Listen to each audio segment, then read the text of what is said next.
ገጽ 385 ምዕራፍ 16 ቀዳማዊ ኃይለ ሥላሴ ዩኒቨርሲቲ።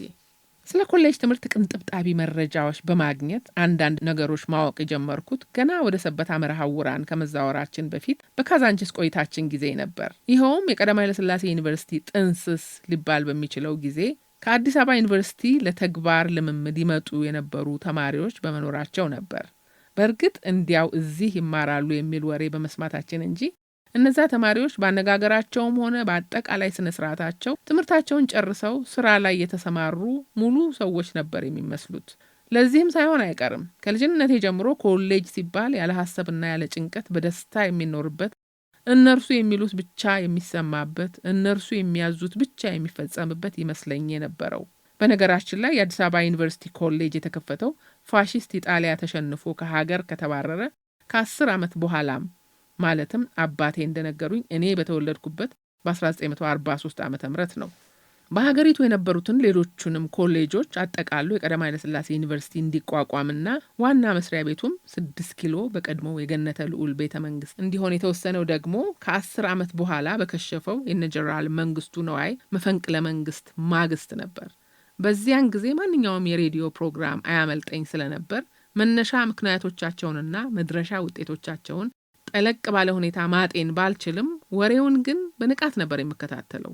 የመጀመሪያዎቹ የካዛንቺስ መርሐ ውራን ትምህርት ቤት ሶስቱ ማለትም ጋሽ ጡመ ልሳን ለማ፣ ጋሽ ታየ ንጋቱና ጋሽ አለሙ ቸኮል ብሔራዊውንና ከእንግሊዝ ሀገር የሚመጣውን ሁለቱንም የሁለተኛ ደረጃ መልቀቂያ ፈተናዎች አልፈው ዩኒቨርሲቲ መግባታቸው በሬዲዮ ሲገለጽም ወደር የሌለው ደስታ ተሰምቶኝ እንደነበር አስታውሳለሁ። መንፈሳዊ መዝሙሮች ከመዘመር ባለፈ ለመጀመሪያ ጊዜ በመድረክ ላይ ለሕዝብ ፒያኖ ለመጫወትና በድምፅ ለማዜም የቻልኩትም ለእነርሱ በተዘጋጀ መሸኛ ላይ መሆኑ ትዝ ይለኛል። በእርግጥ በእኔ የትምህርት ቤት ቆይታ ለከፍተኛ ትምህርት በመብቃት ከነጋሽ ጡመ ልሳን የቀደመ ባይኖርም ኮሌጅ በመግባት ግን የመጀመሪያው አይነ ስውር ጋሽ ባይሩ ታፍላ መሆኑ በአግባቡ ሊጠቀስ ይገባዋል። የእነርሱን ዝና የሰማሁት ዘግየት ብሎ ቢሆንም ሰበታ መጥቶ በግንባር ስንገናኝ ግን ሁለተኛ ዲግሪውን አግኝቶ ከአሜሪካ እንደተመለሰ በመሆኑ የነበረኝን አክብሮት ገልጬለታለሁ። ገጽ 386 የቀዳማዊ ኃይለ ሥላሴ ዩኒቨርሲቲ የአገሪቱ ግዙፍ የትምህርት ተቋም መሆኑ ባያጠያይቅም ስሙ ሲነሳ ግን ከመማር ማስተማር ሂደቱ ባለፈ በተለያዩ ነገሮች መታወሱ የሚቀር አይመስለኝም። ራሴን አብነት ባደርግ ለእኔ ልዩ ስሜት ይሰጠኝ የነበረው የዩኒቨርሲቲው ተማሪዎች ከናዝሬት ትምህርት ቤት ተማሪዎች ጋር በመተባበር በፒያኖና በክላርኔት በመታጀብ በህብረት ዜማ ሃርመኒ ተቀናጅተው በሬዲዮ የሚያስተላልፉት ዘፈን ነው። በተለይ አፍሪካ አፍሪካ አፍሪካ ሀገራችን የተሰኘው በአፍሪካ አንድነት ድርጅት ምስረታ ወቅት የቀረበ ህብረ ዝማሬ ስለ ዩኒቨርሲቲው ጥሩ ስሜት እንዲያድርብኝ ካደረጉት ነገሮች አንዱ ነበር። ጀነራል ዊንጌት ትምህርት ቤት ከገባው በኋላ ወደድኩም ጠላሁም የዩኒቨርሲቲ ተማሪዎች በግንባር ቀደምትነት የሚመሩት የተማሪዎች እንቅስቃሴ አካል መሆኔ አይካድም።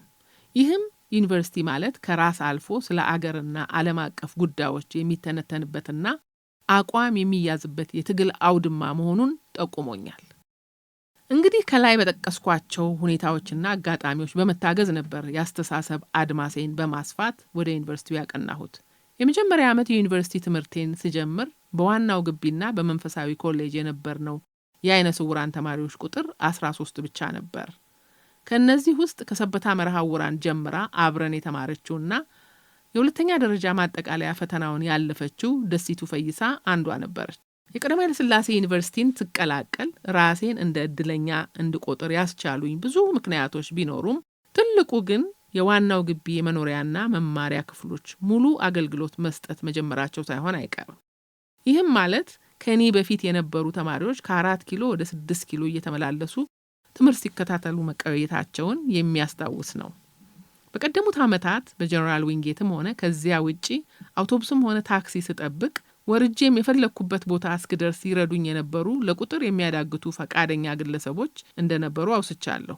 ዩኒቨርሲቲ ስገባም በተለይ በመጀመሪያዎቹ ጥቂት ወራት ሁኔታዬን በማየት ብቻ አንድ ቦታ የምንሄድ ከሆነ አብረውኝ የሚሄዱ አለዚያም የፈለግኩበት ቦታ የሚያደርሱኝ የዩኒቨርሲቲው ህብረተሰብ አባላት አያሌ ነበሩ። ይህንንም ስል ተማሪዎችን፣ ሰራተኞችንና መምህራንንም ጭምር ማለቴ ነው። እንደማስታውሰው አብዛኛዎቹ የመጀመሪያ ዓመት ተማሪዎች የሚኖሩት ፕሪፋ በሚታወቁት ቆርቆሮ በቆርቆሮ በተሰሩት መኝታ ቤቶች ነበር። ከተቀሩት የሁለተኛ ዓመትና ከዚያም በላይ ተማሪዎችም ብዙዎቹ የቤት ኪራይ አበል እየተሰጣቸው በአካባቢው ቤት ሲከራዩ ትዝ ይለኛል። በዚህ ወቅት የሕግ ትምህርት ቤት ተማሪዎች ብቻ በትምህርት ቤቱ የቀድሞ ተማሪዎች የገንዘብ አስተዋጽኦ በተገነባው ሕንፃ ውስጥ ይኖሩ ነበር። አይነ ስውራን ተማሪዎች በዩኒቨርሲቲው የነጻ ትምህርት ዕድል ለተሰጣቸው ዓለም አቀፍ ተማሪዎች ከተዘጋጀው ሆስቴል በሁለት መኝታ ቤቶች ውስጥ ነበር የምንኖረው። መመገቢያችንም ልደት አዳራሽ መሆኑ ትዝ ይለኛል። ልደት አዳራሽ ተብሎ የተሰየመው ቀድሞውንም ገነተ ልዑል ቤተ መንግስት በነበረ ጊዜ ለተማሪዎች የገና ስጦታ ይታደል የነበረው እዚያው አዳራሽ ውስጥ በመሆኑ ነው። ገጽ 387። በወቅቱ የምግብ ቤት ሰራተኞች ምግቡን በስርዓት ከደረደሩ በኋላ ወደ መመገቢያ ጠረጴዛዎች የማምጣቱ ኃላፊነት የእያንዳንዱ ተማሪ ስለነበር ለአይነ ስውራንና ለሌሎች አካል ጉዳተኞች ምንም የታሰበ ነገር አልነበረም። ስለሆነም ምግብ የሚያመጡልንን ተማሪዎች መፈለግና አዳራሽ ውስጥ ሲገባም ትብብር መጠየቅ የግድ ነበር። የማይለመድ የለምና ቀስ በቀስ ነገሩን እየለመድነው ሄደን ፊታችንን ወደ ትምህርት ማዞራችን ግድ ሆነ። በመጀመሪያው ዓመት የወሰድናቸው የትምህርት አይነቶች ከሁለተኛ ዓመት ጀምሮ እንደየምርጫችን ለምንሰማራባቸው የትምህርት መስኮች እንደ መግቢያ የሚያገለግሉ ነበሩ። እኔ በነበርኩበት የአርት ስትሪም ትምህርቶች በሙሉ የሚሰጡት በዋናው ግቢ ማለትም የቀድሞ ገነተ ልዑል ቤተ መንግስት ሲሆን ዘርፉ በስሩ የአርትስ ቆየት ብሎ ማህበራዊ ሳይንስ የተባለው የቋንቋዎችና ስነ ጽሑፍ ትምህርት፣ የቢዝነስ፣ የሕግና የማህበራዊ አገልግሎት መስኮችን ያካተተ ነበር። የዩኒቨርሲቲ መምህራን ተማሪዎቻቸውን የሚያውቋቸው ሕጋዊ መሆናቸውን የሚያረጋግጠውን የሬጅስትራር ቢሮ ማህተም ያረፈበት የመቀበያ ካርድ አድሚሽን ካርድ ሲያሳዩ ነበር። ይሁንና ከአንዳንዶቹ በስተቀር አብዛኞቹ መምህራን በስነ ስርዓት ረገድ ያንንም ያህል ጥብቅ አልነበሩም። ይህም ሆኖ ግን ፕሮፌሰር መስፍን ወልደ ማርያምና ፕሮፌሰር ስርገው ሀብለ ስላሴ ወግ አጥባቂ ናቸው በሚል ስማቸው ከሚነሱት ተርታ እንደነበሩ ትዝ ይለኛል። ትምህርት እንደተጀመረ እስከ ጥቂት ሳምንታት ድረስ በአዲስ ተስፋና በጠነከረ መንፈስ ከሁኔታዎች ጋር ራሴን ለማመሳሰል እንደያመጣጣቸው ለመቀበል ዝግጁ የሆንኩ መስሎ ተሰምቶኝ ነበር። ጊዜን በአግባቡ ተጠቅሞ ዩኒቨርሲቲ ለተገባበት ዓላማ ተገቢውን ትኩረት ካልሰጡ፣ ዓላማው የሚጠይቀውን ተግባራዊ ኃላፊነት ካልተወጡ ከፍተኛ ችግር ሊያስከትል እንደሚችል በቅጡ የተረዳሁ መስሎኝም ነበር። በዚህም የተነሳ ሳይሆን አይቀርም እስከ ጥቂት ሳምንታት ምናልባት ወራት ሊሆን ይችላል በሕይወቴ ከምንጊዜውም ይልቅ ከቀኑ አብዛኛውን ጊዜ ለትምህርቴ መስጠት ጀመርኩ። ያም ሆኖ ግን ጥረቴ በእኔ ስሌትና እይታ ዩኒቨርሲቲ ለመቆየት ከተሳካም ለመጨረስ ይበቃል ብዬ ካሰብኩት ደረጃ ላይ ለመድረስ እንጂ በሙሉ የተነሳሽነት ስሜት ላቅ ወዳለና ወደ ተሻለ ደረጃ ለመዝለቅ ጠንካራ ተፎካካሪ ለመሆን የሚያስችል አቅሙም ፍላጎቱም አልነበረኝም። ደግነቱ ያ የነበርኩበት ሁኔታ ውጤቱ ምን ሊሆን እንደሚችል ለመገንዘብ ብዙ ጊዜ አልፈጀብኝም። የመጀመሪያው መንፈቅ ዓመት የሶሲዮሎጂ ፈተና ውጤቱ ሲታደል ውጤቴ ለክፉ የሚሰጥ ባይሆንም እኔን በቅርብ የሚያውቁኝ ግን እንደጠበቁት እንዳልሆነ ነገሩኝ። ግምታቸው ምናልባት ከዊንጌት ስለመጣሁ የተፈጠረ ሊሆን መቻሉ ቢገባኝም እኔ ጥርጣሬ ግን ሌላ ነበር። እሱም በፈተና ወቅት ፈታኝ የተደረገልኝን ሰው ደጋግሜ ላለማስነበብ ከነበረኝ መሰላቸት ጋር ይተሳሰራል። የፈተና ነገር ከተነሳ በዩኒቨርሲቲ ውስጥ የነበረው ውጣ ውረድና እንግልት በሁለተኛ ደረጃ ካሳለፍነው የተለየ አልነበረም። እንዲያውም ከዩኒቨርሲቲው ጋር ሲነጻጸር የሁለተኛ ደረጃ የፈተናችንን አጠቃላይ ሂደት እጅግ በጣም የተሻለ ነበር ለማለት ይቻላል። የሚገርመው ግን ዩኒቨርሲቲው የትምህርቱን ሂደት በተመለከተ ሁሉንም የሚያካትት አጠቃላይ ፖሊሲ ነድፎ ተግባራዊ ከማድረግ በስተቀር ለየት ያሉ ሁኔታዎችና እነርሱም የሚያስከትሏቸውን ችግሮች ለመቅረፍ መሞከር ቀርቶ በጥሞናም ለመመልከት የሞራል ተነሳሽነቱና ስነ ልቦናዊ ዝግጅቱ የነበረው አለመምሰሉ ነው። ገጽ 388። የሚደንቀው እዚያው ቅጥር ግቢ ውስጥ ከነበረውና በስሙ ከሚተዳደረው የሁለተኛ ደረጃ መልቀቂያ ፈተና ጽሕፈት ቤት ለአይነ ስውራን ተፈታኞች ያደርግ ከነበረው ኃላፊነት የተሞላበት ዝግጅት ዩኒቨርሲቲው ምንም ትምህርት አለመውሰዱ ነው። በጊዜው በፈተናችን ወቅት ሆነ በጭንቀታችን የሚደርሱልን ከዩኒቨርሲቲው ጋር ምንም ግንኙነት ያልነበራቸው ፈቃደኛ አንባቢዎቻችን ሲሆኑ እነርሱም ሙሉ በሙሉ በሚባል ደረጃ የውጭ ሀገር ሰዎች ነበሩ።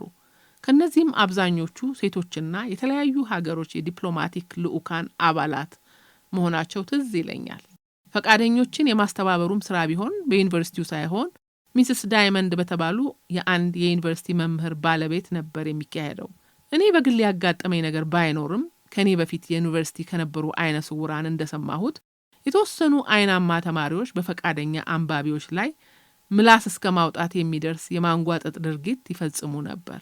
ተማሪዎቹ ያንን ያደርጉ የነበረው ፈቃደኛ አንባቢዎችን በሲአይኤ ወኪልነት በመፈረጅ እንደነበረም ሲወራ አስታውሳለሁ። እንዲያውም አንድ ጉዳይ ላይ ችክ ማለት እንዳይሆንብኝ እንጂ እኔ ዩኒቨርሲቲ ከገባሁ ጀምሮ በዚያን ጊዜው አባባል ጨርሼ እስከምወጣ ድረስ ፈተና በተቃረበ ቁጥር በጣም ያሳስበኝ የነበረው ነገር የፈታኞቼ መምጣትና ማርፈድ መሆኑ የሚካድ አልነበረም። የሆነ ሆኖ አንባቢዎቻችን በእነዚያ ጥቂት ተማሪዎች አጉል ድርጊት ሳይበገሩና ሳይሸማቀቁ ለእኛ ዩኒቨርሲቲ ውስጥ መቆየትና ለቀጣዩም ሕይወታችን ስኬት ላበረከቱት አስተዋጽኦ እኔና መሰሎቼ ባለዕዳ እንደሆን ይሰማኛል። በመጀመሪያው መንፈቅ ዓመት ከሶሲዮሎጂ ሌላ የወሰድነው አጋማሽ ፈተና የአማርኛ ቋንቋ ነበር። መምህሩ ዶክተር አምሳሉ አክሊሉ ፈተናውን ለመውሰድ የሚያግዘኝን ማዘጋጀት እንደማልችል በመገንዘብ ራሳቸው በቃል ፈተኑኝ። በእንግሊዝኛ ቋንቋ በየሳምንቱ የሚሰጠው የቤት ሥራ ተደምሮ በአጋማሽ ፈተና እንደተገኘ ውጤት ሲቆጠር በሌሎቹ የትምህርት አይነቶች አጋማሽ ፈተናዎች አልተሰጡም። የእንግሊዝኛውን የቤት ሥራ በመደበኛው የጽህፈት መኪና ኦርዲናሪ ታይፒንግ እኔም እየተፍጨረጨርኩ አይነ ስውራን ጓደኞቼም እየረዱኝ ሌላ የውጭ እርዳታ ሳያስፈልገኝ ለማሟላት ችዬ ነበር። የመጀመሪያው ዓመት የዩኒቨርሲቲ ትምህርት በአመዛኙ ጥቅላዊ ይዘት ያለው ሲሆን በአቀራረብም ደረጃም ለአንድ ኮርስ እስከ 4 መምህራን የሚገቡበት ጊዜ ነበር። ለዚህ ጥሩ አብነት የሚሆነው የታሪክ ትምህርት ነው። የኢትዮጵያ ታሪክ ከጥንታዊ እስከ ዘመናዊ ዋና ዋና የታሪክ ክስተቶችን በግርድፉ የዳሰሰ ሲሆን መምህራኖቻችንም 4ቱ አንጋፋ ምሁራን ናቸው። እነሱም ዘመን ተከፋፍለው ፕሮፌሰር ስርገው ሀብለስላሴ ጥንታዊውን፣ ፕሮፌሰር ታደሰ ታምራት የመካከለኛውን ዘመን፣ ዶክተር ዶናልድ ክራሚ ከዘመነ መሳፍንት እስከ አጼ ዮሐንስ፣ ዶክተር ሪቻርድ ፓልክ ከዚያ በኋላ ያለውን እንዳስተማሩን አስታውሳለሁ። ገጽ 389 ምናልባት የታሪክ ትምህርትን እንደ ዋና ምርጫዬ አድርጌ ስለወሰንኩ ሊሆን ይችላል። ከየትኞቹም የትምህርት አይነቶች ከፍተኛ ትኩረት የሰጠሁት ለኢትዮጵያ ታሪክ ትምህርት ነበር። ሌክቸሮቹን በቴፕ በመቅረጽ እጅግ በጣም የተዋጣለት ማስታወሻ ስለነበረኝ ያንን ማስታወሻዬን በማጋራት ሰፋ ያለ የጥናት ቡድን እንዲደራጅም ምክንያት ሆኜ ነበር። እኔን ጨምሮ ከ3 ወንዶች በስተቀር ሌሎች የቡድን አባላት በሙሉ ሴቶች ነበሩ። እነርሱም ከሰበታ መርሐውራን ጀምሮ አብረን ባደግነው በደሴቱና ዩኒቨርሲቲ እንደገባን ከተዋወቅን በኋላ በተቀራረብነው አልማዝ ጥሩነህ በኩል የመጡ ነበሩ። እዚሁ የታሪክ ትምህርት ላይ ልቆይና የዓለም ታሪክ መምህራችንን የጋሽ ፍስሐ ዘውዴን ዝና የሰማሁት ገና ዩኒቨርሲቲ ከመግባቴ በፊት ነበር። ጋሽ ፍስሐ የጀነራል ዊንጌት ትምህርት ቤት የቀድሞ ተማሪ ሲሆን ወደ እንግሊዝ አገርም አቅንቶ ትምህርቱን መከታተሉ ይወራ ነበር። በዚያን ጊዜ ለትምህርት ወደ ውጭ ሀገር ይላኩ ከነበሩት አብዛኛዎቹ ወደ ሀገር የመመለሳቸውና በተለያዩ መስኮች ሀገራቸውን የማገልገላቸው ነገር የተለመደ ነበር። ይልቅስ ያልተለመደውና በሕዝቡም ዘንድ ሀገርን እንደ መርሳት የሚያስቆጥረው ትምህርታቸውን ካጠናቀቁ በኋላ የውሃ ሽታ ሆነው የሚቀሩት ጉዳይ ነው። በመጀመሪያው መንፈቅ ዓመት ሌላው የወሰድነው የትምህርት አይነት የፍልስፍና መግቢያ እንዲሆነን የሎጂክ ትምህርትን ነበር። ትምህርቱ በምርጫ የሚወሰድ ቢሆንም በበርካታ ተማሪዎች ስለተመረጠ በጊዜው አጠራር 405 በሚባል በሚታወቀው ሰፊ አዳራሽ ውስጥ እንደተከታተልነው ትዝ ይለኛል። እንደማስታውሰው በመጀመሪያ የትምህርት ቀን ክፍል ስንገባ አብሮኝ የነበረው ተማሪ መቀመጫ አለመኖሩን ሲያይ ደረጃው ላይ እንዳልቀመጥ በማሰብ ፕሮፌሰሩ ወንበር ላይ አስቀመጠኝ። ፕሮፌሰር ሳምነር ጥቁር ሰሌዳ ላይ ለመጻፍ ካልሆነ በቀር ቆመው ማስተማር አይፈልጉም ነበር። እኔ ወንበራቸውን ይዤ ሲያዩኝ ግን እኔን ተነስልኝ ወይም ልትነሳልኝ ትችላለህ ብለው እንደመጠየቅ ጆሮዬ የማይሰማም ወይም እንግሊዘኛ የማልችል መስያቸው እንደሆነ አላውቅም። አጠገቤ ደረጃ ላይ ተቀምጦ የነበረውን ተማሪ ከወንበሬ ሊነሳ ይችል እንደሆነ ጠይቀው አሉት።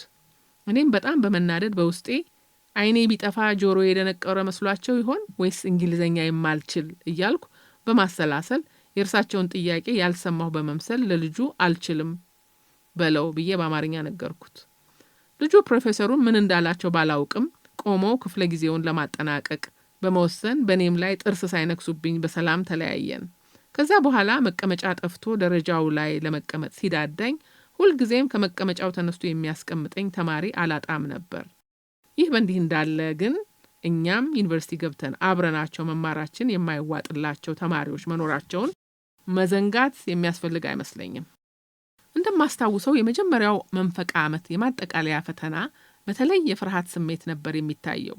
ለዚህ ምክንያቱ ደግሞ ዩኒቨርሲቲ ውስጥ ለመቆየትም ሆነ ላለመቆየት የሚወሰነው በዚያ ፈተና በሚገኝ ውጤት መሰረት መሆኑ ነው።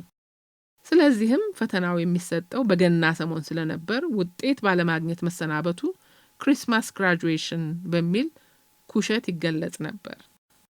ገጽ 390 ያም ሁሉ ሆኖ ታዲያ ራስን ካለመግዛትና ከንዝህላልነት በቀር በሌላ በምንም ሊገለጽ በማይችል ምክንያት የመጀመሪያው መንፈቅ ዓመት የማጠቃላይ ፈተና ሊጀመር 10 ቀን ሲቀረው መጠጥ ቤት አመሸሁ። ቀድሞውንም ቢሆን ማምሸቱ ቀርቶ እስከነጭራሹ መጠጡ ባልተጀመረ ጥሩ ነበር።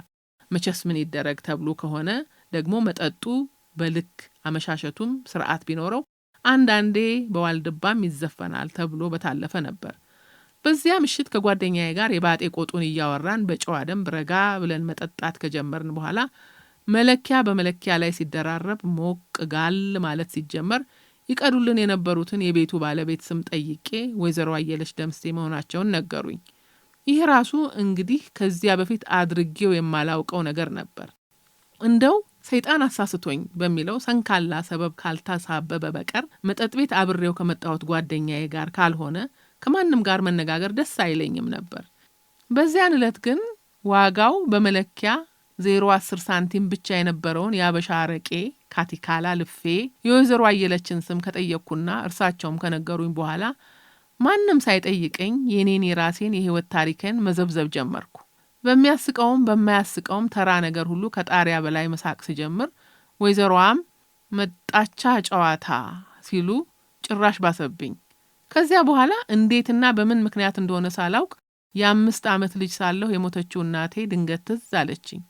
ይህን ተከትሎም ቀብር ላይ እንደሰማሁት ሙሾ በማውረድ አይነት ደረቴን እየደቃሁ ወየው እናቴ በማለት አስነካው ጀመር።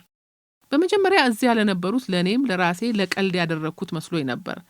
ለቅሶዬ እየተጋጋመ ሲሄድ አባቴ እኔን ትምህርት ቤት ለማስገባት ስላደረጉት ትግል ሲተርኩ ስለ እናቴ ያነሱት የነበረው ድንገት ትውስ አለኝና እንደ ቀልድ የጀመርኩት ለቅሶዬ ወደ ምርነት ተቀይሮ እንባዬ ዱብ ዱብ ማለት ጀመረ።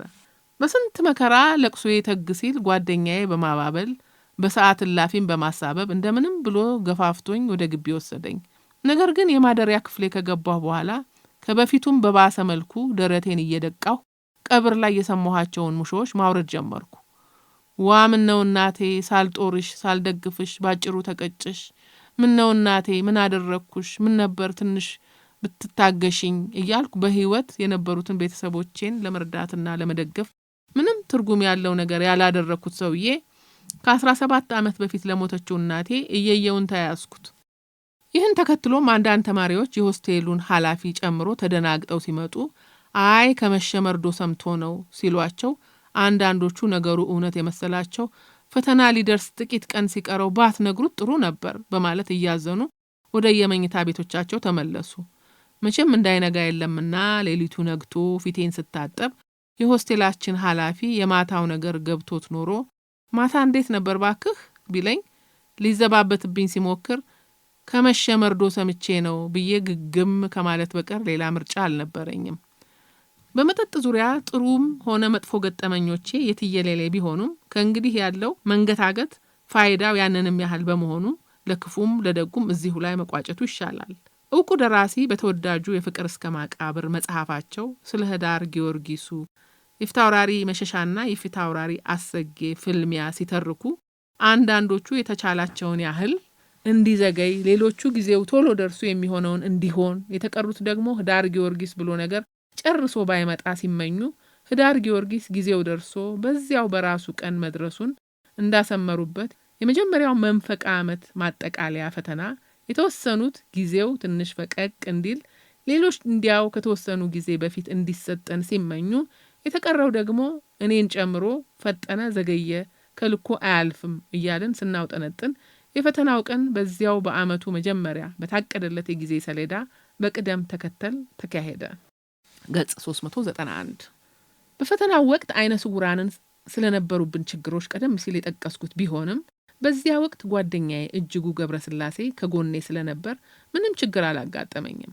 ከፈተናው በኋላ የገና የጥምቀትና የቃና ዘገሊላን በዓላት አስታኮ የመጣውን የእረፍት ጊዜያችንን ማጣጣሙን ተያያዝ ነው። እረፍቱ እንዳለቀ የሁለተኛውን መንፈቅ ዓመት ትምህርት ለመጀመር እንደገና ለመመዝገብ ውጤቶቻችንን ማግኘት ነበረብን። ውጤቴን ለመቀበል በቀድሞ አጠራር አርትስ ቢልዲንግ ኋላ ኦሲአርቢ ህንፃ 3ኛ ፎቅ የጀማሪዎች መርሃ ግብር ፍሬሽማን ፕሮግራም ቢሮ ስደርስ ዲኑ አቶ ብርሃኑ ደረሳ ፖስታውን ከፍተው ውጤቴን ካዩ በኋላ እንኳን ደስ አለህ በማለት ጠንከር አድርገው ጨበጡኝ። ኋላ እንደገባኝ ስለ ውጤቴ ቀድመው የሚያውቁት ነገር ስለነበረ ነው እንጂ ፖስታውን አይከፍቱትም ነበር። በዲኑ መዝገብ ውስጥም ስሜ መስፈሩን የተረዳሁት ከጊዜ በኋላ ነበር። ይዞኝ ከመጣው ልጅ ጋር ከቢሮ ከወጣሁ በኋላ ውጤቴን እዚያው እንዲያነብልኝ ጠይቄው እርሱም እንኳን ደስ ያለህ በማለት ጨብጦኝ ዝርዝሩን አነበበልኝ። ውጤቴም በ2 ትምህርት ኤ እና በ4 ትምህርት ቢ በአጠቃላይ ጂፒኤ 3.38 ነበር። ውጤቶቻችንን በማሳየት ከመዝገብ ክፍል የመግቢያ ካርዶቻችንን ከተቀበልንና ለመምህራኖቻችን ካስረከብን በኋላ በአዲስ ጉጉትና ሞቅ ባለ ስሜት የሁለተኛውን ዓመት መንፈቅ ትምህርት ጀመርን። ይሁንና ተግዳሮቶቹን መልካቸውን ቀያይረው ይሆናል እንጂ አልተወገዱም ነበር። አብነት ልጥቀስ። ዕለቱን በማላስታውሰው አንድ አጋጣሚ የከሰዓት በኋላውን የትምህርት ክፍለ ጊዜ ጨርሰን ከዚያ በጊዜው 405 በመባል ይታወቅ ከነበረው ሰፊ አዳራሽ እየወጣን እያለ አንድ ተማሪ እኔና ደሲቱን አንባቢ ቸግረን እንደሆነ ጠየቀን። እኛም አዎ በጣም እንጂ የሚል ምላሽ ሰጠነው። ልጁም ለሁለታችንም የሚሆኑ 8 አንባቢዎች እንዳሉና እንደሚያስተዋውቀን አበሰረን። በተከታዩ ይሁን በሶስተኛው ቀን ያው ልጅ አብዱቄ አካም ጅርታ ሲለኝ በዚህ የህይወት ጨረፍታ ትውስታዬ መጀመሪያ እንደጠቀስኩት የአፍ መፍቻ ቋንቋዬን ገና በልጅነቴ ስለረሳሁት ለሰላምታው መልስ በኦሮምኛ ሳይሆን ያው እንደለመድኩትና ለማንኛውም እንደምለው ደህና እግዚአብሔር ይመስገን ብዬ መለስኩለት። ከዚያ በኋላ ድምጹን የሰማሁትም አይመስለኝም። ሁሉን ቢናገሩት ሆድ ባዶ ይቀራል ብሎ ብቻ ማለፉ ሳይሻል አይቀርም።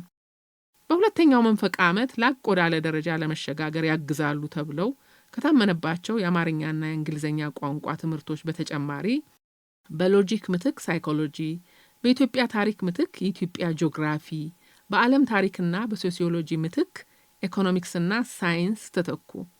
በእርግጥ ከሳይኮሎጂ ሌላ ሂሳብ፣ ከጂኦግራፊ ሌላ የኢትዮጵያ ህዝቦችና ባህሎች ጥናት ኢትዮጵያን ሶሲዮሎጂ በአማራጭ ሊወሰዱ ይችሉ ነበር። ገጽ 392። እኔ ግን በሁኔታዎች አለመመቻቸት የሂሳብ ትምህርት ልወስድ ስለማልችልና ኢትዮጵያን ሶሲዮሎጂ ይሰጥ የነበረው 4 ኪሎ ግቢ ስለነበር ከላይ የጠቀስኳቸውን የትምህርት አይነቶች ከመውሰድ ውጪ ሌላ አማራጭ አልነበረኝም። የሁለተኛው መንፈቅ ዓመት የአማርኛ ቋንቋ ትምህርት ሙሉ በሙሉ ያተኮረው በስነ ጽሑፍ ላይ ነበር።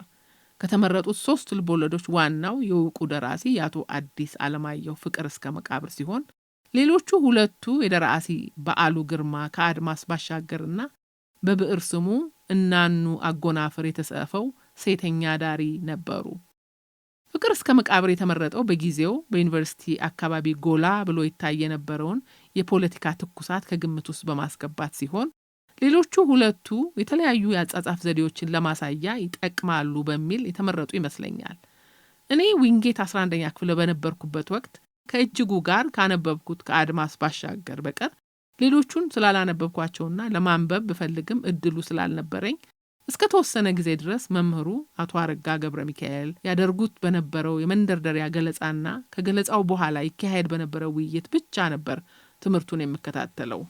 ከጊዜ በኋላ ግን ገለጻዎቹም ሆኑ ውይይቶቹ የትም እንደማያደርሱኝ ስገነዘብና በተለይ ደግሞ 1-2 ጊዜ መምህሩ ጠይቀውኝ የምመልሰው ሳጣ በመሸማቀቅ ብዛት ላብ ስላሰመጠኝ እንደምንም ብዬ አንባቢዎች መፈለግ ጀመርኩ። በመጀመሪያ በሐሳቤ የመጡት በጊዜው ሊጠይቁኝ የሚመጡት እኔም አልፎ አልፎ የምጠይቃቸው የጴጥሮስ ወጳውሎስ ጓደኞቼ ነበሩ። ነገር ግን በቦታ ርቀት ምክንያት እንደ ልብ ስለማላገኛቸው በፈለግኩት መጠን ሊረዱኝ እንደማይችሉ ግልጽ ነበር። በተመሳሳይ ምክንያት እጅጉንም ለዚህ ጉዳይ ማስቸገር አልፈለግኩም።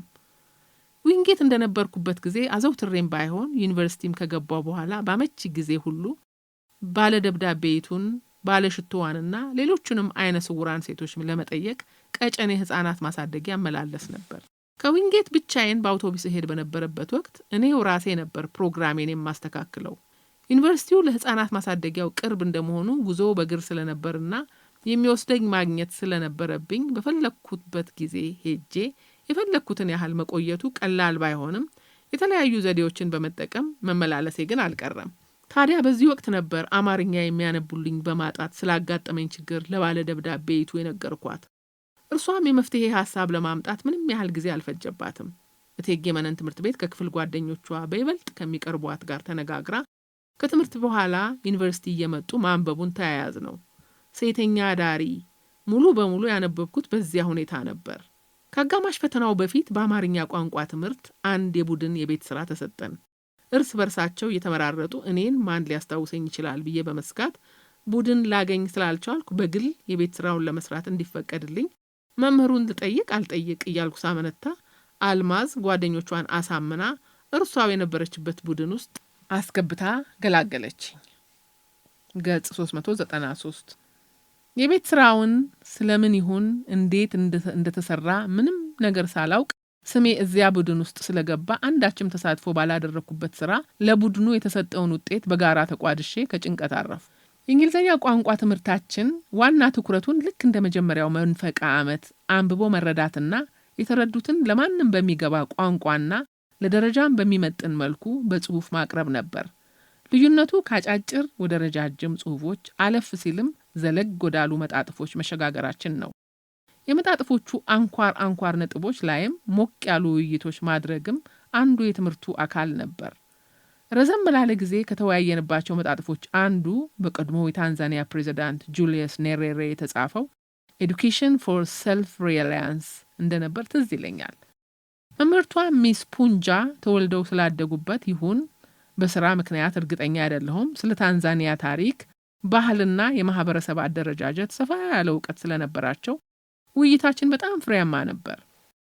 ከዚህም በተጨማሪ በሞአሊሙ ጁሊየስ ኔሬሬ አቀንቃኝነት የተጀመረው ታንዛኒያ በጊዜው ትመራበት የነበረው አፍሪካን ሶሻሊዝም መርህ ግራ ዘመም አዝማሚያ ለነበራቸው ተማሪዎች አመለካከታቸውን ለማሰራጨትና እርስ በርሳቸውም ለመፋጨት ጥሩ የመወያያ መድረክ ፈጥሮላቸው ነበር። ለመጀመሪያው ዓመት ትምህርት ፕሮግራም ማሟያ ከቋንቋዎች በተጨማሪ ለወደፊት ለምንሰማራባቸው የጥናትና የሙያ መስኮች ሊያገለግሉ ይችላሉ በሚል እምነት እንደ መግቢያና መንደርደሪያ ኢኮኖሚክስና ሳይንስ በግዴታ መውሰድ ነበረብን። በሁለቱም የትምህርት አይነቶች የንባብ ችግር አልነበረብኝም። ኢኮኖሚክስን በተመለከተ የመማሪያው መጽሐፍ በብሬልም ስለነበርና በሳይንስ ትምህርት ደግሞ በየጊዜው እየተባዙ የሚታደሉት ወረቀቶች ወዲያውኑም ባይሆን ከትንሽ ጊዜ በኋላ ወደ ብሬል ተገልብጠው ለእኔና ለደስቲቱ ይሰጡን ነበር። የብሬል ህትመት ፕሮግራም የተጀመረው በጀርመን ቤተክርስቲያን ሙሉ ድጋፍና እርዳታ ነበር። ፕሮግራሙ በስራ ላይ ሲውል ሐሳቡን ከማመንጨት አንስቶ ቤተክርስቲያኒቱንና ዩኒቨርሲቲውን በማቀራረብ ስራውን ከተጀመረ በኋላ በማማከርና በማስተባበር በጊዜው የ4ኛ ዓመት የታሪክ ተማሪ የነበረው አማረ አስፋው ከፍተኛ አስተዋጽኦ አድርጓል። በአንድ አንባቢ በመታገዝ በፐርኪንስ የጽህፈት መኪና በብሬል ጽሁፎችን ለመገልበጥ የተመረጠችው አዳነች ቸኮል ስትሆን የተመረጠችው ቀደም ብለው ችሎታዋን የሚያውቁ ለስራው ብቁ እንደሆነች በሰጡት ምስክርነት መሰረት ነው።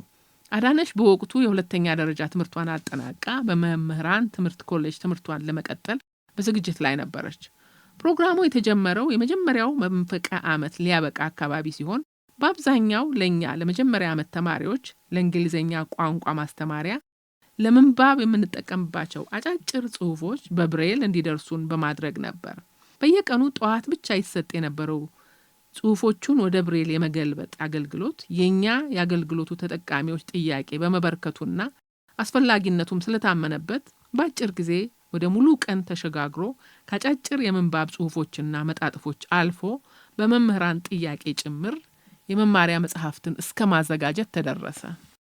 ገጽ 394 ከላይ በተጸውዖ ስሟ የተጠራችው የረጅም ዘመን የትዳር ጓደኛዬና የልጆቼ እናት እርሷ ራሷ አዳነች ቸኮል ስትሆን በቀጣይ ምዕራፎች ስለ እርሷ በሰፊው መወሳቱ ስለማይቀር ለጊዜው ይህን ማወቁ የሚበቃ ይመስለኛል። የትዳር አጋሬ አዳነች ቸኮል ባለሽቷዋ በግል ለተስተካከለና ስብዕና ከህብረተሰብም ጋር ላለ ግንኙነት የሳይኮሎጂ ትምህርት ጠቃሚ መሆኑ ባይካድም መምህሩ ለስራው ያለው ጥልቅ ፍቅርና ፍላጎት ግን ከትምህርት የሚገኘውን ቁም ነገር በተገቢው መንገድ ለተጠቃሚው ለማስተላለፍ እጅግ ወሳኝ ይመስለኛል። እኔ የነበርኩበት ምድብ መምህር አቶ ምትኩ አሸብር እንደዛ አይነት መምህር ነበሩ ብል ያጋነንኩ አይመስለኝም። ትምህርቱን የመረጥነው ተማሪዎች በብዛት ስለነበርን መምህራኑም እንዲሁ ብዙ ነበሩ። እንዲህም ሆኖ ግን እርሳቸው ተወዳጅ በመሆናቸው ክፍላቸው በተማሪዎች እየተጨናነቀ መቀመጫ እስከ መጥፋት የሚደርስበት ጊዜ ነበር። አቶ ምትኩ ግለሰቦች በቡድኖች ውስጥ ስላላቸው ቦታና ቡድኖች በግለሰቦች ላይ ስለሚያሳድሯቸው ተጽዕኖዎች በተጨባጭ ለማስረዳት በማሰብ በክፍሉ ውስጥ ከነበርነው ተማሪዎች አንዲት ሴት የውጭ ሀገር ተማሪና እኔን ወደ መድረክ ጋብዘውን ነበር። ይሁንና እርሷ ፈቃደኛ ባለመሆኗ እኔ ብቻ የህይወት ተሞክሮዬን እንደማቅረብ ተገደድኩ። በዚህ ወቅትም ከአይነ ስውርነት ጋር በተያያዘ ትኩረት የምናደርግባቸው የጋራ ጉዳዮች ቢኖሩም እንደየስሜትና ፍላጎታችን አስተሳሰብና አመለካከታችን እንደምንለያይ በአጽንኦት አስረዳሁ። ገጽ 395 በገለጻው በተደጋጋሚ የተነሳው ጥያቄ ህልምን በተመለከተ ሲሆን አይነ ስውር በእውኑ ያላየውን በህልሙ ያያል ወይ የሚል ነበር። እኔም በምላሹ አይነ ስውር ነገሮችን በአካል ማየት ባይችልም ህልም ግን የሰው ልጆች ሁሉ የጋራ ጠባይ መሆኑን በመጥቀስ አዎ እናያለን አልኩ። በመጀመሪያው ዓመት የዩኒቨርሲቲ ቆይታዬ ሁለተኛ መንፈቅ ዓመት ከወሰድናቸው ኮርሶች አንዱ ከፍ ብዬ የጠቀስኩት የኢትዮጵያ ጂኦግራፊ ነው። መምህሩ በቅርብ በሚያውቋቸው የሥራ ባልደረቦቻቸው አቶ ወይም በነጠላ ሲጠሩ በስምና በዝና የሚያውቋቸው እኔን ጨምሮ የፕሮፌሰር ማዕረጋቸውን ያደነቅንላቸው ፕሮፌሰር መስፍን ወልደማርያም ነበሩ። ፕሮፌሰሩ በተራው ህዝብ በአብዛኛው ይታወቁ የነበሩት በመምህርነታቸው ሳይሆን በመብት ተሟጋችነታቸውና አጋጣሚውን ባገኙ ጊዜ ሁሉ የሚሰማቸውን ከመናገር ወደ ኋላ ባለማለታቸው ነበር። ቀደም ሲል እንደተወሳው በሚያስተምሩበት ወቅት ጠበቅ ያለ ስነ ስርዓት እንዲከበር ከሚሹ መምህራን አንዱ ሲሆኑ ያንንም በግልጽ ያሳወቁት ክፍል በገባን በመጀመሪያው ክፍለ ጊዜ ነበር።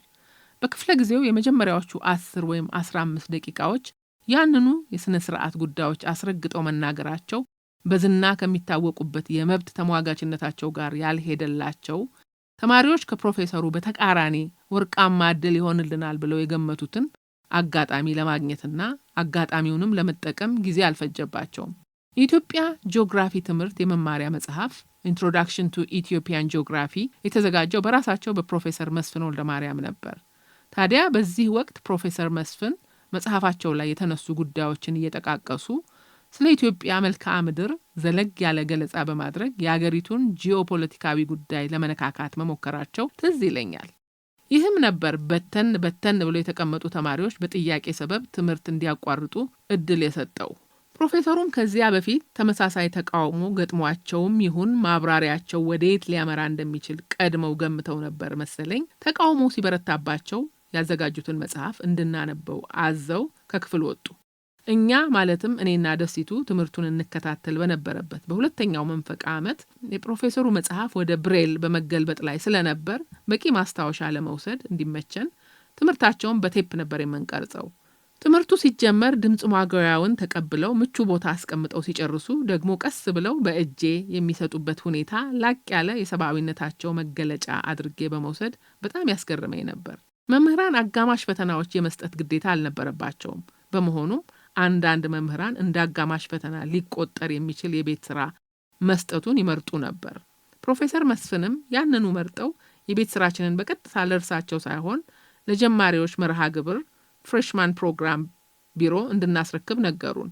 ታዲያ በዚህ ወቅት የካርታ ስራ ከሚያስፈልገው በቀር ሌሎቹን ጥያቄዎች በሙሉ ከሰራሁ በኋላ እንዲለዩኝ በሚል ለእርሳቸው ቢሮአቸው ሄጄ መስጠቱን መረጡ። ገጽ 396 እርሳቸውን በትህትና ተቀብለው ወንበር ካሳዩኝ በኋላ የቤት ስራውን ይዤ እንደመጣሁና በካርታ መደገፍ የሚያስፈልጋቸውን ጥያቄዎች ስላልሰራሁ ይህንኑ ተነጋግሮ ለእርሳቸው ለማስረከብ መሆኑን ገለጽኩላቸው። ይሁንና ካርታ የሌለው የቤት ስራ አልቀበልም ብለው ቀልቤን ገፈፉኝ።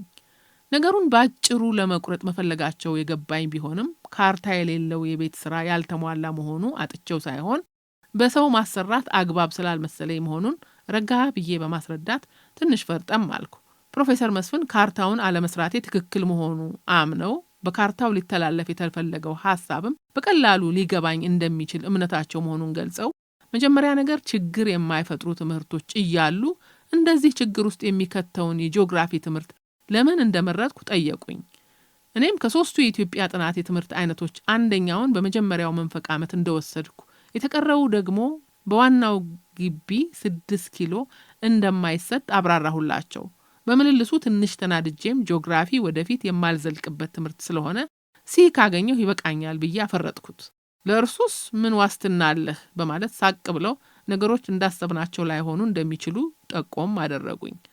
ካርታ የሌለው የቤት ስራ ለማረም ዝግጁ ስላልሆኑ ያለኝ ምርጫ የጂኦግራፊ ትምህርቱን አቋርጦ ሌላውን ኢትዮጵያን የሚመለከተውን የትምህርት አይነት በሚቀጥለው መንፈቅ ዓመት መውሰድ እንደሆነ ከመከሩኝና ጉዳዩን ከሬጅስትራር ቢሮ ጋር በመነጋገር እንዲያቀላጥፍልኝ ለሳይንስ ፋካልቲ ዲን ሚስተር ማርሻል ስልክ ደውለው ሁኔታውን ካመቻቹልኝ በኋላ አሰናበቱኝ።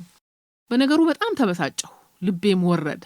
በተለይ ደግሞ እንደዚህ አይነት ነገር እንደሚመጣ እያወቁ ያንን ሁሉ ጊዜ በጣም በሚገርም ትህትና ማይክሮፎኑን ከጄ ተቀብለው ለመቅረጽ እያመቻቹ ክፍለ ጊዜው ሲያበቃ ቀስ ብለው በጄ እየሰጡኝ ሲተባበሩኝ ምን አስበው ነው በማለት መልስ የማላገኝላቸው አያሌ ጥያቄዎች በአእምሮዬ ማብሰልሰሉን ተያያዝኩት።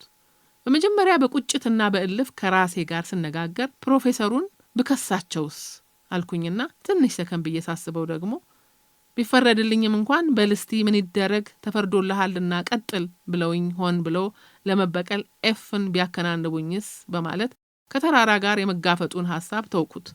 በተፈጠረው ችግር በእኔ ላይ ሊደርስ የሚችለው የሞራል ድቀትና አፍራሽ ስነልቦናዊ ተጽዕኖ ፕሮፌሰር መስፍን ከሰብአዊ መብት ተሟጋጅነታቸው አንጻር እንዴት ይሆን የሚያዩት ብዬ ምናልባት እንደዚያ አይነቶች አቅም በሌላቸው የህብረተሰብ ክፍሎች ላይ የሚደርሱ ችግሮች ሰብአዊ መብቶች ውስጥ አይካተቱ ይሆን በማለት ውስጡን ለራሴ አልጎመጎመ። ለነዚህና ለሌሎች በርካታ ጥያቄዎች መልስ ሳላገኝ እንዲሁ የተለያዩ ሐሳቦች በራሴ ውስጥ እየተንጫጩ ሬጅስትራር ጽሕፈት ቤት የነበረውን ፎርማሊቲ አሟልቼ የጀማሪዎች መርሃ ግብር ዲን አቶ ብርሃኑ ደሬሳን ለማስፈረም ቢሮአቸው ሲሄድ የገጠመኝ ሌላ ነገር ነበር። ዲኑ ጉዳዩ ቀደም ብለው አውቀውት ኖሮ በሰነዱ ላይ ከመፈረማቸው በፊት ምክርና ማጽናኛቸው ነበር የቀደመው። ምናልባት የመጀመሪያውን መንፈቅ ዓመት የፈተና ውጤቴን ሲሰጡኝ ሞቅ አድርገው ጨብጠውኝ እንኳን ደስ ያለህ ብለውኝ ስለነበር ወይም ደግሞ ተማሪዎች የተለያዩ ችግሮች ሊያጋጥሟቸው ይችላሉ ከሚል ግንዛቤ በመነሳት አይዞህ በርታ፣ እንደነዚህ ያሉ ጥቃቅን ችግሮች ከዓላማህ ሊያደናቅፉህ አይገባም፣ ተስፋ መቁረጥ የለብህም በማለት መልካሙን ተመኝተው አሰናበቱኝ። ገጽ 397። ለቅጽበት ያህል ዲኑንና ፕሮፌሰሩን ባንድ ላይ አሰብ አደረኩኝና አንዳቸው በሌላው ቦታ ቢሆኑ ከዚህ የተለየ ምን ሊሆን ይችል እንደነበር ጠይቄ ጥያቄውን እንደ ጥያቄ አንጠልጥዬ ተውኩት። ኮርሱን ላለመቀጠል የሚያስፈልገውን ሁሉ አጠናቀቄ ወደ መኝታ ቤቴ ስመለስ ለጓደኞቼ የሆነውን ሁሉ ስነግራቸው ሁኔታው ያንንም ያህል አላስጨነቃቸውም አላስደነቃቸውምም።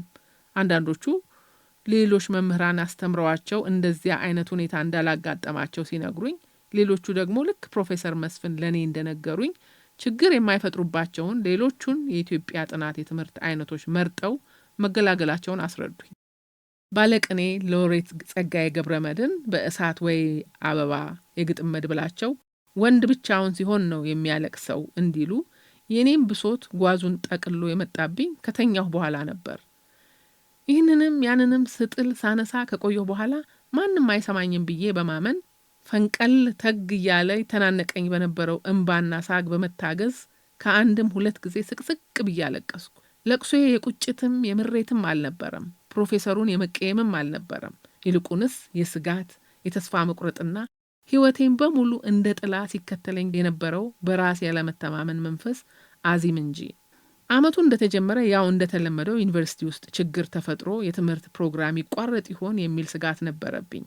ስጋቴን ለሌሎች አይነ ስውራን ሳጋራ በቀደመው አመት ተፈጥሮ በነበረው ችግር ትምህርታቸውን አቋርጠው ወደ ግዞት በተላኩትና ትምህርታቸውን በመቀጠል የአመቱን ፕሮግራም ባጠናቀቁት መካከል መቃቃር ስለተፈጠረ መከፋፈል በነበረበት በዚያ ሁኔታ ችግሩ የመፈጠሩ አጋጣሚ እጅግ በጣም አነስተኛ መሆኑን ገለጹልኝ። የኔንም ተስፋ አለመለሙልኝ። በጊዜው ግዞተኞቹ ወደ ግዞት ባይሄዱ ትምህርታቸውን አቋርጠው የነበሩ በጥቅሉ ራሳቸውን እንደ ለውጥ አራማጅ በመቁጠር እነርሱንና ተባባሪዎቻቸውን ሪቮ ብለው መጥራት ጀመሩ። ከዚህ በተቃራኒ ደግሞ ትምህርታቸውን የቀጠሉትን እንደ ለውጥ አደናቃፊ ወይም አባሪ ተባባሪ በመቁጠር ሳቦ የሚል ቅጽል ስም ለጠፉባቸው። እንግዲህ ሪቮ ሬቮሉሽነሪ ሲሆን ሳቦ ደግሞ ሳቦተር መሆኑ ነው። ምንም እንኳን በሁለተኛ ደረጃ ትምህርት ቤት በነበርንበት ወቅትም በተመሳሳይ ችግሮች ውስጥ ያለፍን ቢሆንም በመጀመሪያዎቹ ጥቂት ወራት በዩኒቨርሲቲ ውስጥ በነበርነው የተረጋጋ ድባብ የመማሩ ጉጉቴ የጨመረ፣ ለህይወት የነበረኝ የጨለምተኛነት አመለካከትም የቀነሰ መስሎኝ ነበር። ከልጅነት ጀምሮ የነበረኝ ትልቁ ምኞቴ ቤተሰቦቼን መደገፍና መርዳት እንደመሆኑ ጥሮ ተጣጥሮ የትምህርቴን ነገር ዳር የማድረስ ምኞቴንም የመሳካቱ ተስፋ ማንሰራራት ጀምሮ ነበር።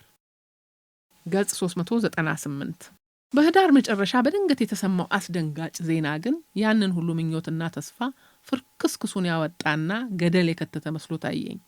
ዜናው የነዋለልኝ መኮንን ያልተሳካ የአውሮፕላን ጠለፋ ሙከራ የሚያትት ነበር።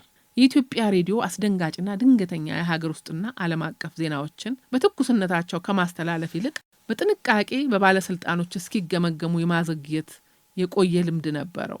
ዜናዎቹ ለመንግስት አደገኛ ሊሆኑ ይችላሉ ተብሎ ሲታመንም ህዝብ እንዳያውቃቸው የሚደበቁበትም ጊዜ ነበር።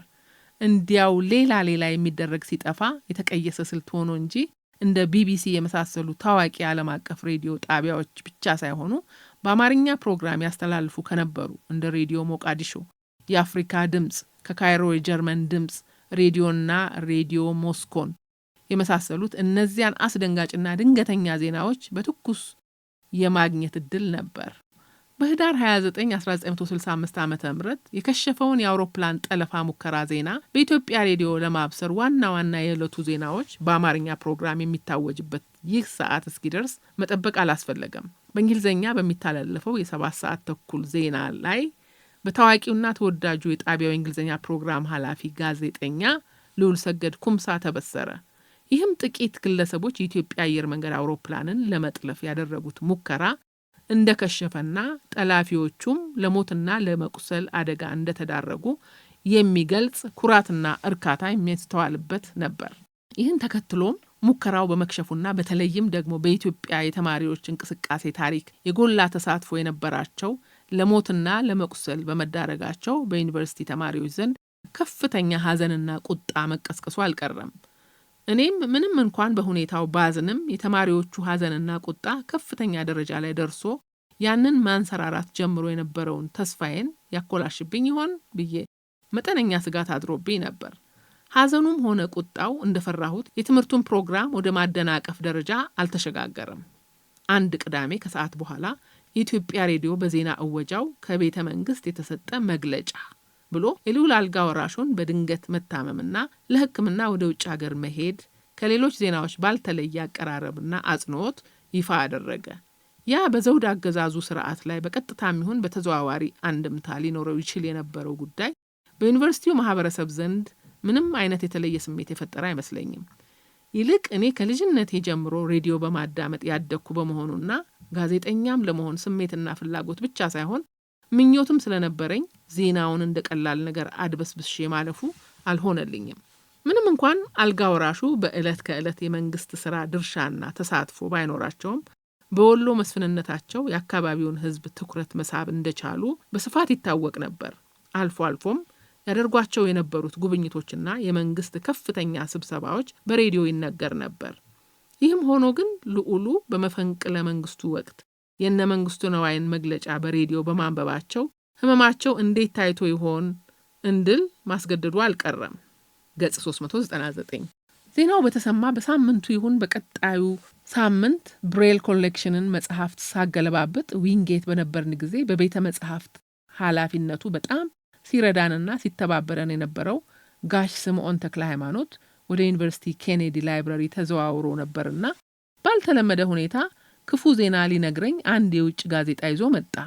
ጋዜጣው ምን እንደነበር ባላስታውስም የዜናው ምንጭ ኤርትራን ለመገንጠል ይታገሉ ከነበሩ ድርጅቶች የአንዱ ተወካይ ነበር። የዜናውን ሀተታ እንዲህ የሚል እንደነበር ትዝ ይለኛል። ግርማዊነታቸው የተለያዩ ሀገሮችን ጎብኝተው ወደ ኢትዮጵያ ሲመለሱ አውሮፕላኑ ውስጥ የልጅ ልጃቸው ሪል አድሚራል እስክንድር ደስታ ጃንሆይ በነበሩበት የዕድሜና የጤና ሁኔታ ስልጣን ላይ መቆየት ስለሌለባቸው ስልጣናቸውን ለሚፈልጉት ሰው እንዲያስረክቡ ኃይለ ቃል በተቀላቀለበት ሁኔታ አሳስቧቸዋል ይላል።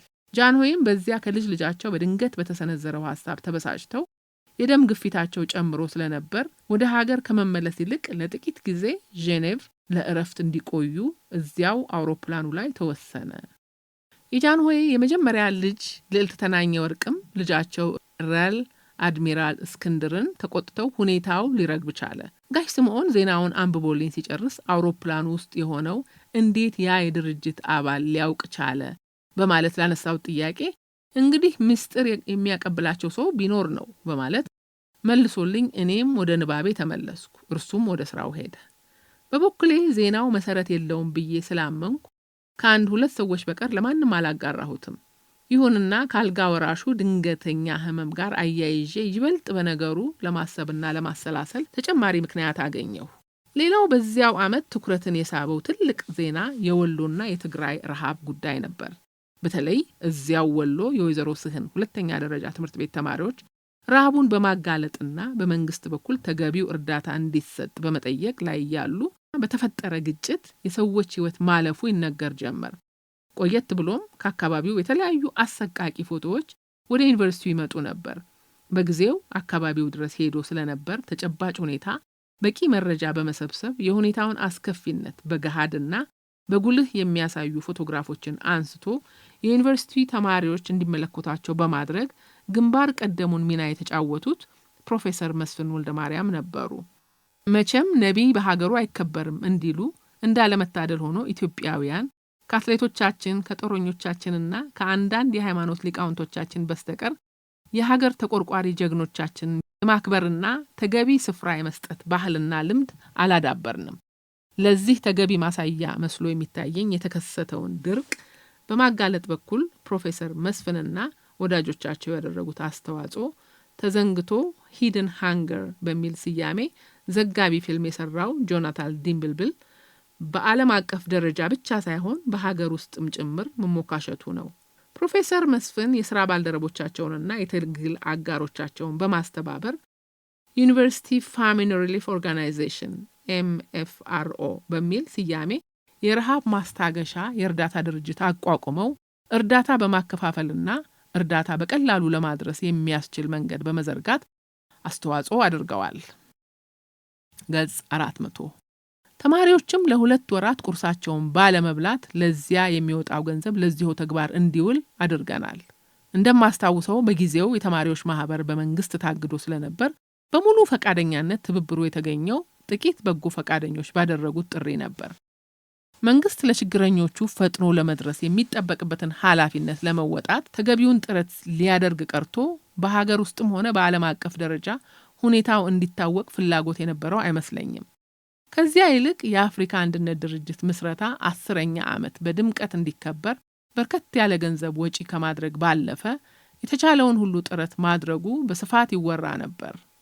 ስለሆነም ከመንግስት ጋር ሆድና ጀርባ የነበሩ በለውጥ ፈላጊነት የታወቁ የህብረተሰብ ክፍሎች ቁጣና ምሬታቸው ቢጨምር ለሁኔታውም ከተፈጥሮ ቀጥሎ መንግስትን ተጠያቂ ቢያደርጉ የሚገርም አልነበረም።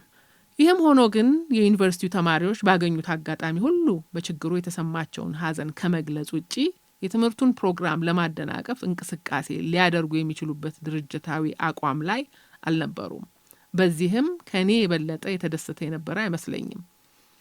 የሁለተኛው መንፈቅ ዓመት አጠቃላይ ፈተና ሲቃረብ የመጀመሪያው ዓመት ተማሪዎች በቀጣይ ልንሰማራባቸው የምንፈልጋቸውን የትምህርት መስኮች ለመምረጥ የሚያስችል ቅጽ ታደለን። እንደየፍላጎታችን ከአንደኛ እስከ 4ኛ ደረጃ ምርጫዎቻችንን ካስቀመጥን በኋላ ከየፋኩልቲዎቹና ከትምህርት ክፍሎች የተውጣጡ ደልዳዮች ምርጫዎቻችንን በመጀመሪያ መንፈቅ ዓመት ፈተና ካስመዘገብነው ውጤትና ፋኩልቲዎችና የትምህርት ክፍሎች መቀበል ከሚችሉት የተማሪዎች ብዛት ጋር በማገናዘብ የደረሱበትን ውሳኔ በማስታወቂያ ሰሌዳ ላይ ለጠፉ። ብዙዎች የሕግ ትምህርት የመጀመሪያ ምርጫዬ እንዲሆን ሐሳብ አቅርበውልኝ ነበር። ቀደም ሲል እንደጠቀስኩት አባቴም ጭምር ሕግ ብማር እንደሚሻል መክረውኝ ነበር።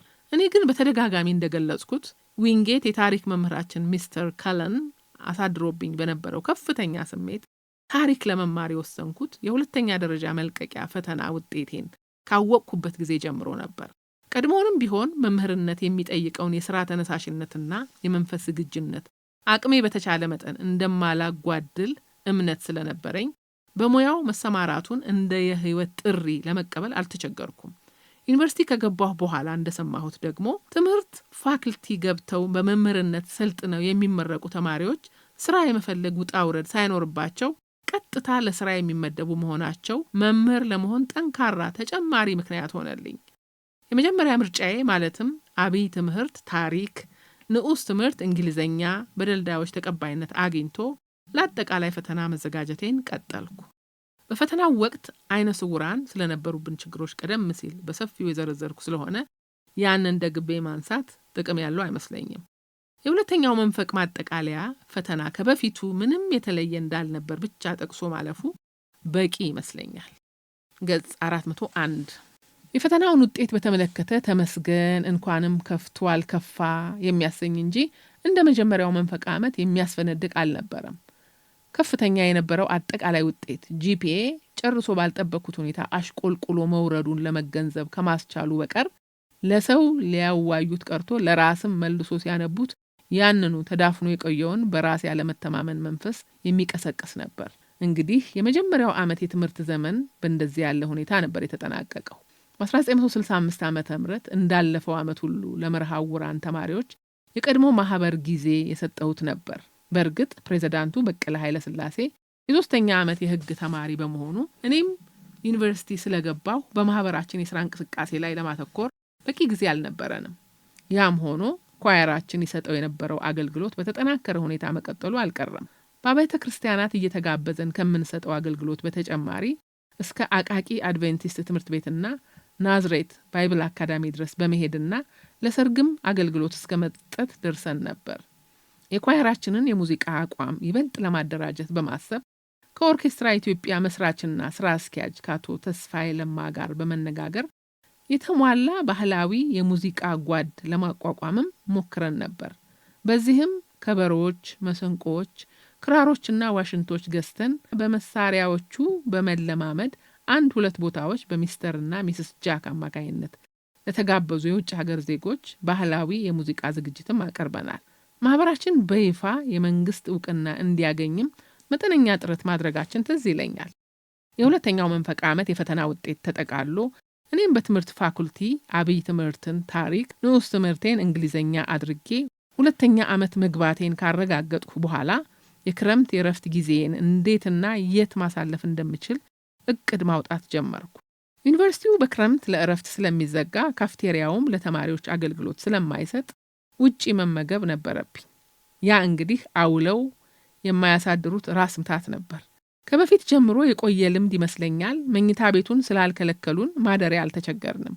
ለጽዳትና ለባትሪ መግዣ ከቀዳማዊ ኃይለ ሥላሴ በጎ አድራጎት ድርጅት ይሰጠን የነበረው 10 ብር ወርሃዊ የኪስ ገንዘብ የምግባችንን ወጪ ሊሸፍን እንደማይችል ግልጽ ነበር።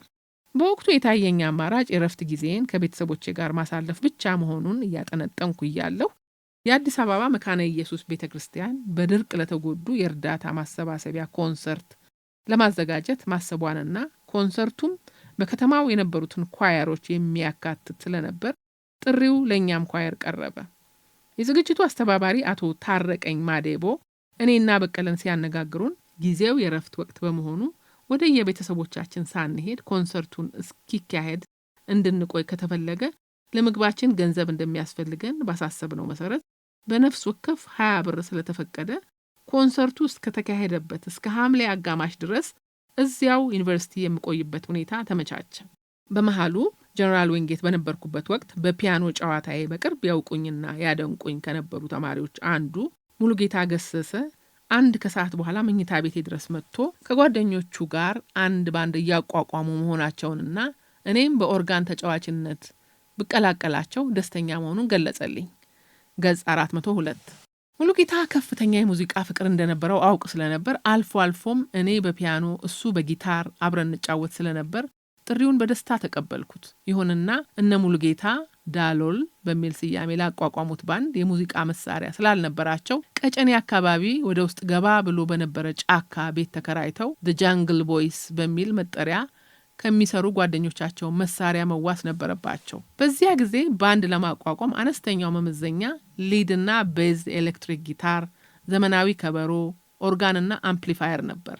በየቀኑ ከሰዓት በኋላ ከሙልጌታ ጋር አብረን ጓደኞቻቸው ወደ ተከራዩት ቤት እየሄድን የእንግሊዝኛ ዘፈኖች መለማመድ ጀመርን። አልፎ አልፎ ደግሞ ለመንፈሳዊ የኮንሰርት ዝግጅት ኳየራችን በኔ መሪነት ልምምዱን ቀጠለ። ወጣት በነበርኩበት በዚያ ወቅት እንደየሁኔታዎች አግባቢነትና ስርዓት ሰዎች በግልም ይሁን በቡድን ሃይማኖት ነክ መዝሙሮችን ቢዘምሩ ወይም ሃይማኖት ነክ ያልሆኑ ዘፈኖችን ቢዘፍኑ የሚያስከፋ የሚያስነውርም አልነበረም። በተለይ በፈረንጆቹ በአንዳንድ ወግ አጥባቂ አብያተ ክርስቲያናት አስተምሮ ካልሆነ በስተቀር እንደየሁኔታውና እንደየአግባብነቱ መዘመርም ሆነ መዝፈን አሁንም ድረስ ችግር የለበትም። እኔም እንደ ግለሰብ እግዚአብሔርን በሚመለከት መላእክት፣ ቅድስት ድንግል ማርያም፣ ጻድቃንና ሰማዕታት በሚወደሱበት ደረጃ ሳይሆን እንደ አግባብነቱ ሙሽሮቹን በዘፈን ማሞገስ፣ ፍቅርና አድናቆትን መግለጽ፣ የተፈጥሮ ውበትን፣ የሀገር ልምላሜን በዘፈን መልእክት ማስተላለፍ ያንንም ያህል ሊጥላላና ሊነቀፍ ባለሙያዎቹም ሊነወሩና ሊገለሉበት የሚገባ አይመስለኝም። እውቁ የኪነ ጥበብ ፈርጥ ጥላሁን ገሰሰ ከተወዳጅ ዘፈኖቹ በአንዱ ሰው ይታያል እንጂ ገጹ አወራረዱ አምላክ ነው አዋቂው ምን እንዳለ ሆዱ እንዳለው፣ በሌላው ተወዳጅ ዘፈኑ ደግሞ የአንዱን ልብ አንዱ ገልጦ ቢያይበት ስንት ጉዳጉድ በተገኘበት ብሎ እንደተቀኘው የሙዚቃም ነገር ከዚያ አያመልጥም። ለማንኛውም በአዲስ አበባ መካነ ኢየሱስ የተዘጋጀው መንፈሳዊ ኮንሰርት በታቀደለት የጊዜ ሰሌዳ በተሳካ ሁኔታ ተካሄደ። በዳሎል ባንድም በወቅቱ ተወዳጅ የነበሩ የእንግሊዝኛ ዘፈኖችን ለተወሰነ ጊዜ ከተለማመድን በኋላ የባንዱ አባል ሆኜ በኦርጋን ተጫዋችነት 1-2 ቦታዎች የሙዚቃ ዝግጅቶቻችንን አቀረብን። በተመልካቹም ዘንድ ከጀማሪ ሙዚቀኞች ሻል ያለ አድናቆት ተቸረን። በነገራችን ላይ ከኔ በስተቀር ሌሎቹ የባንዱ አባሎች በሙሉ አይናሞች ነበሩ። ከሙልጌታ በስተቀር ከሌሎቹ የባንዱ አባላት ጋር የተዋወቅነው ደግሞ ባንዱን ከተቀላቀልኩ በኋላ ነበር። ሁለተኛውን የሙዚቃ ዝግጅታችንን በቀድሞ መጠሪያው ልዑል መኮንን ትምህርት ቤት ካቀረብን ከጥቂት ቀናት በኋላ ሙልጌታ አንድ ሐሳብ ይዞ ወደ መኝታ ቤቴ መጣ። ይህም በአዲስ አበባ በዚያው ወቅት ከነባሮቹ የመንግስት ኦርኬስትራዎችና የግል ባንዶች በተጨማሪ ልክ እንደኛው አዳዲስ ባንዶች እየተፈለፈሉ በመሆኑ መሳሪያ ተከራይቶና ትራንስፖርት ችሎ ከከተማ ወጣ ብሎ ሙዚቃን ማቅረብ እንደሚገባ የሚያትት ነበር። ለዚህም የባንዱ አባላት ድሬዳዋን መምረጣቸውን አስረዳኝ። ገጽ 403 ቀጥል አድርጎም የምናርፍበት ቦታ ከመገኘቱ በስተቀር ሌላ ምንም ቅድመ ዝግጅት እንዳልተደረገና ሁሉም ነገር እዚያ ከሄድን በኋላ በሚያጋጥመን ሁኔታ እንደሚወሰንም ነገረኝ። እኔም አንድም የተጨበጠ ነገር ሳንይዝ ዝም ብለን እዚያ ድረስ እንዴት እንሄዳለን አልኩት። እርሱም እንደነዚህ ያሉ ነገሮች ሲጀመሩማ የተወሰነ ሪስክ መውሰድ የግድ ነው ሲለኝ፣ አይ እኔ በአሁን ጊዜ እንደዚህ አይነት ሪስክ ለመውሰድ ዝግጁ አይደለሁም ብየው ተለያየን። ከሙልጌታም ጋር ከዚያ በኋላ በግንባር አልተገናኘንም። ከዳሎል ባንድም ጋር የተጀመረው ግንኙነት በዚያው ተቋረጠ። የዳሎል ባንድ ልጆች በጅቡቲ በኩል አድርገው አሜሪካ መግባታቸውን በዚያው በዳሎል ባንድ መጠሪያቸው የሙዚቃ ስራቸውን መቀጠላቸውን ግን ከዓመታት በኋላ ሰማሁ።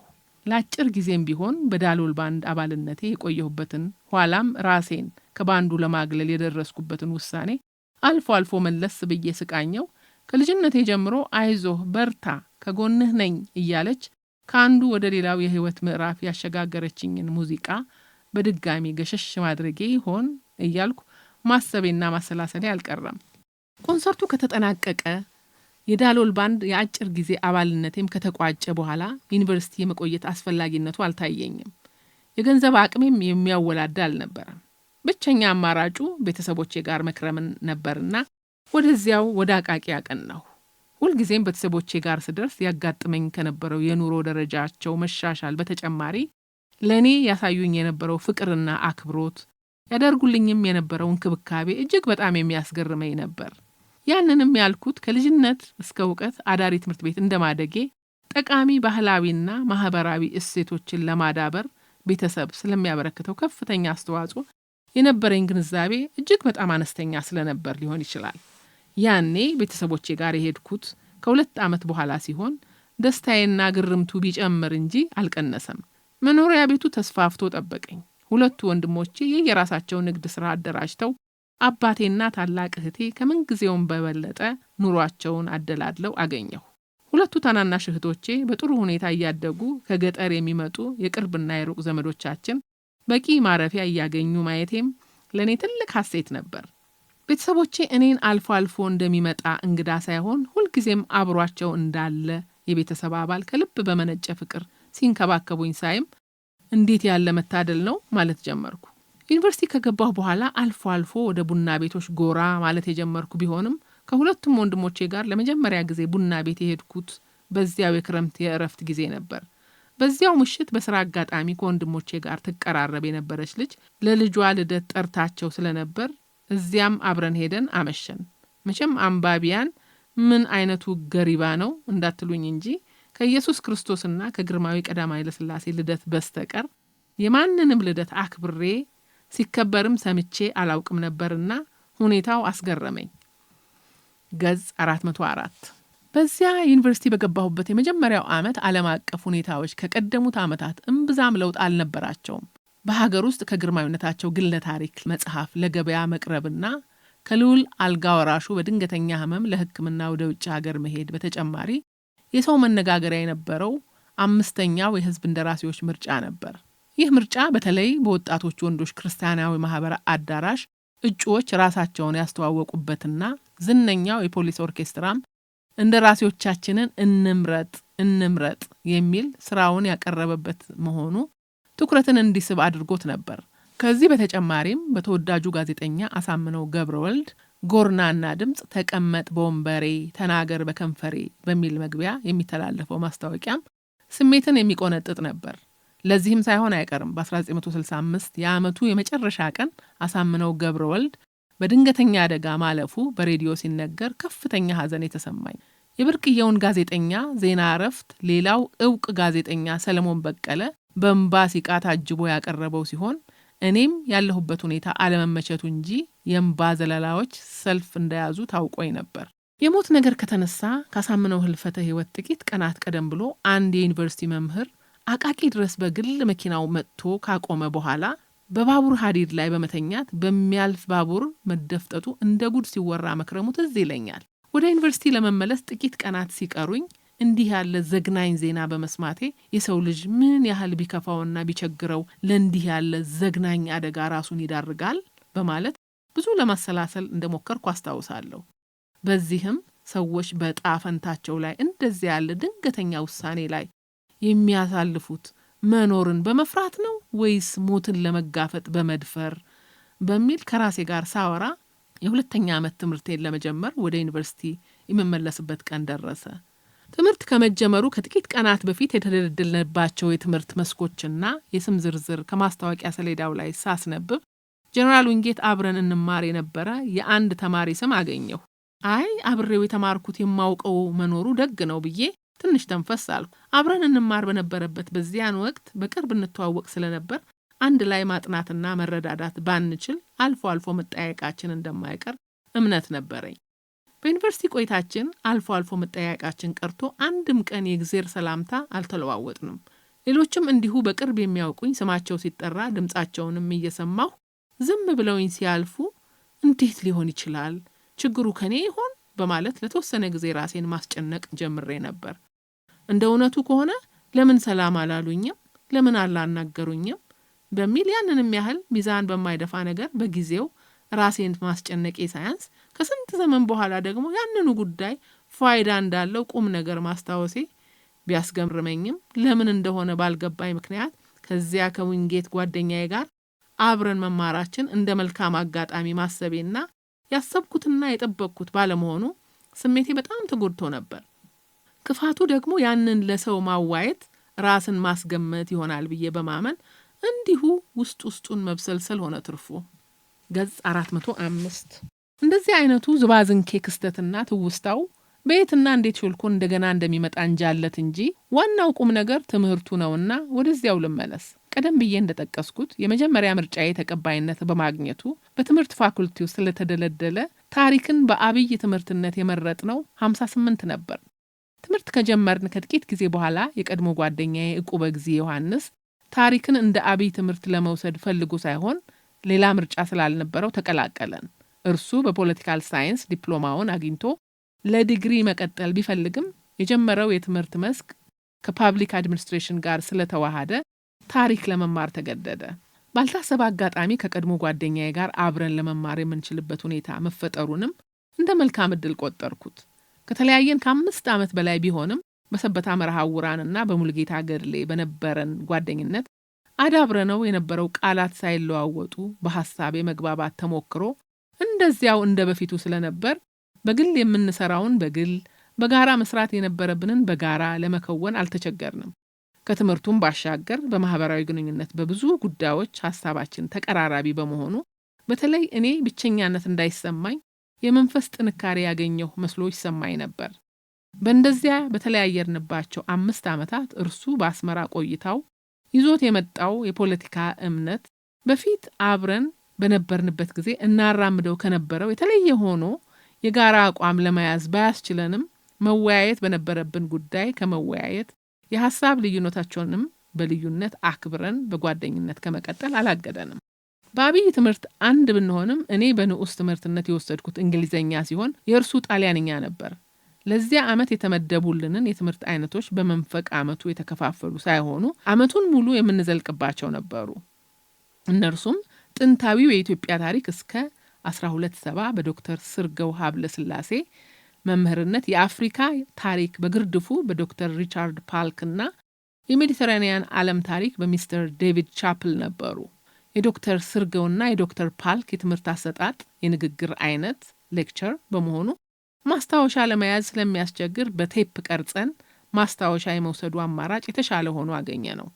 ሚስተር ቻፕል ግን ትምህርት አሰጣጣቸው ልክ እንደ ሁለተኛ ደረጃ ትምህርት ቤት በቃል ማስታወሻ እንደ ማስወሰድ አይነት ስለነበር ስታይል ስም በመጠቀም ማስታወሻውን የምወስደው እኔው ራሴ ነበርኩ።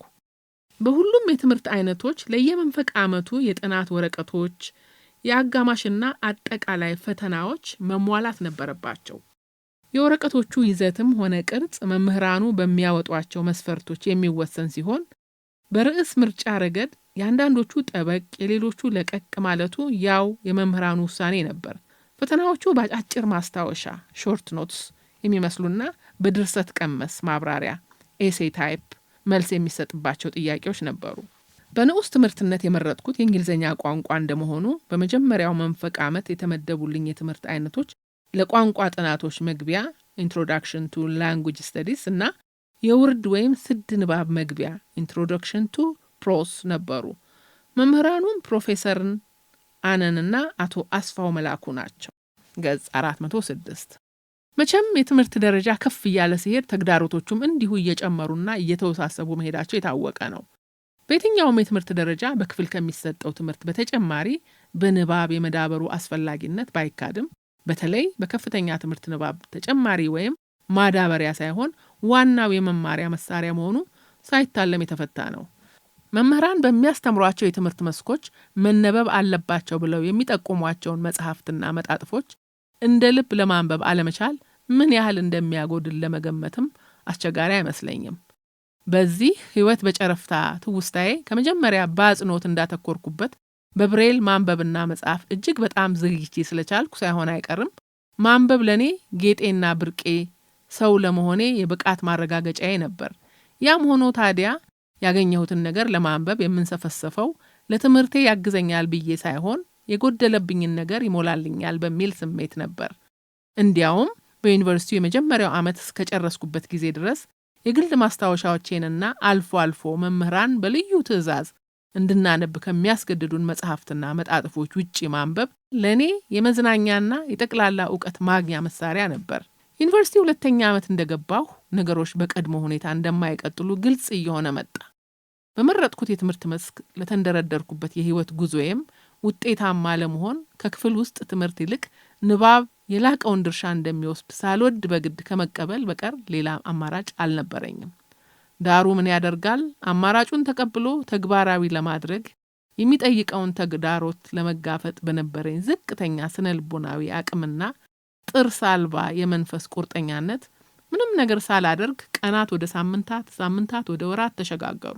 በአንድ ወቅት እንዲያውም የአንባቢ እጥረትን ሰበብ አድርጌ ትምህርቴን በማቋረጥ ስራ ብፈልግስ በማለት ከራሴ ጋር ከመሟገት አልፌ ከአንዳንድ ጓደኞቼ ጋር እስከ መወያየትም ደርሼ ነበር። መቼም አንዳንድ ጊዜ በራስ የመተማመን አቅም ሲከዳ ራስ ለራስ ከማሰብና ከመጨነቅ ይልቅ የሰው ትዝብትና አሉባልታ ሚዛን የሚደፋበት ሁኔታ ስለሚኖር ትምህርት የማቋረጡን አማራጭ አልገፋሁበትም። እንዳጋጣሚ ሆኖ ደግሞ የፈቃደኛ አንባቢዎች እጥረትም የፈራሁትን ያህል አልሆነም።